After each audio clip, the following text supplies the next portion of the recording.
রিফাত, কর্মসূচিতে কি বলছেন বক্তারা?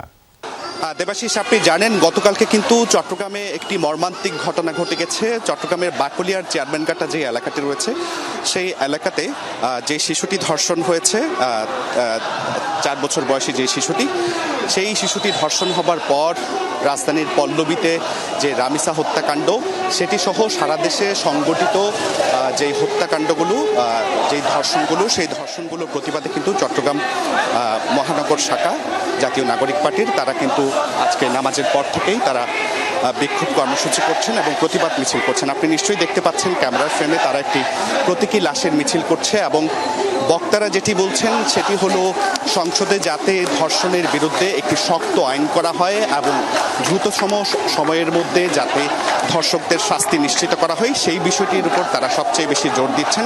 এবং চট্টগ্রামে যেই ঘটনাটি ঘটেছে সেই ঘটনায় আমরা দেখেছি যে পুলিশের সাথে স্থানীয় জনতাদের আসলে এক ধরনের যেই বাকবিতণ্ডা এবং সংঘর্ষের ঘটনা সেটি কিন্তু গতকাল রাতভরই ছিল এবং তার পরিপ্রেক্ষিতে আসলে মুহুর্মুহু গুলিবর্ষণ এবং বেশ অপ্রীতিকর ঘটনা ঘটেছে এবং সবকিছু মিলিয়ে সারা দেশে যে নজিরবিহীন শিশুদের ধর্ষণ ও হত্যাকাণ্ডের যে ঘটনা ঘটছে সেই ঘটনার পরিপ্রেক্ষিতে কিন্তু আমরা দেখছি যে চট্টগ্রাম মহানগর এনসিপি এবং ছাত্র শিবিরের একটি মিছিল রয়েছে, সেটি এসে আসলে যোগ দিয়েছে।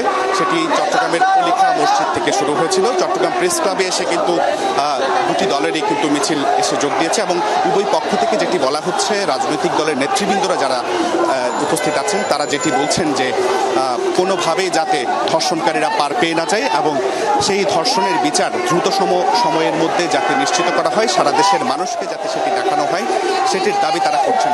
এবং গতকালকের যে ঘটনা সেই ঘটনায় স্থানীয়রা যেটি বলছিলেন তারা কোনোভাবেই আসলে যে ধর্ষণকারীর অভিযুক্ত যে তাকে আসলে কোনোভাবেই তারা দিতে চাচ্ছিলেন না পুলিশের কাছে এবং সে নিয়েই কিন্তু স্থানীয়দের সাথে পুলিশের সংঘর্ষের ঘটনা ঘটেছে এবং পুরো চট্টগ্রাম শহর এখন উত্তাল। সারা দেশে যে ধর্ষণের ঘটনা ঘটছে সেই ঘটনার বিচারের দাবিতে চট্টগ্রামের ছাত্র শিবির এবং এনসিপির পক্ষ থেকে কিন্তু প্রতিবাদ মিছিলের আয়োজন করা হয়েছে। এবং ধন্যবাদ রিফাত আমাদের সাথে যুক্ত হবার জন্য।